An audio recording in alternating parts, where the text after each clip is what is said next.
സുബ്ഹാനല്ലാഹ്, എപ്പോ കണ്ടാലും അതേ സിഹിർ കൊണ്ട് യാതൊരു നിവൃത്തിയില്ല. സിഹിറിൽ മുങ്ങിപ്പോയി എപ്പോ നോക്കിയാലും സിഹിർ. അത് പറഞ്ഞു പറ്റിക്കുന്ന ആൾക്കാരും ഉണ്ടാവും, അവർക്കതിൽ ചില കാര്യങ്ങളും ഉണ്ടാവും. അതുകൊണ്ട് സിഹിറില്ല എന്നല്ല കേട്ടോ ഞാൻ പറഞ്ഞതിനകത്തോ, സിഹിറൊക്കെ ഉണ്ട്. പക്ഷെ എപ്പോഴും ഇങ്ങനെ സിഹിർ സിഹിർ സിഹിർ എന്ന് വിചാരിച്ച് നടന്നാൽ ഈ സിഹിർ എന്ന് പറഞ്ഞാൽ എന്താ? ശൈത്താനെ കൂട്ടുപിടിച്ചിട്ട് മനുഷ്യന് ശല്യം ചെയ്യുന്ന ചില ഏർപ്പാടുകൾ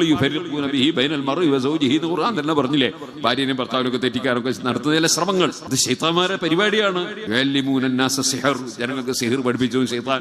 ആ സിഹിർ അതിനെ നേരിടാൻ എന്താ വഴി? നേരിടാൻ ഏറ്റവും വലിയ വഴി മുത്തഖിയായിട്ട് ജീവിക്കുക, നല്ല തഖ്വയിൽ ജീവിക്കുക, ധാരാളം ദിക്റില്ല, സലാത്തില്ല, ഖുർആൻ ഓതുക. എന്നാൽ തന്നെ സിഹിറിനെ നേരിടാൻ കഴിയും.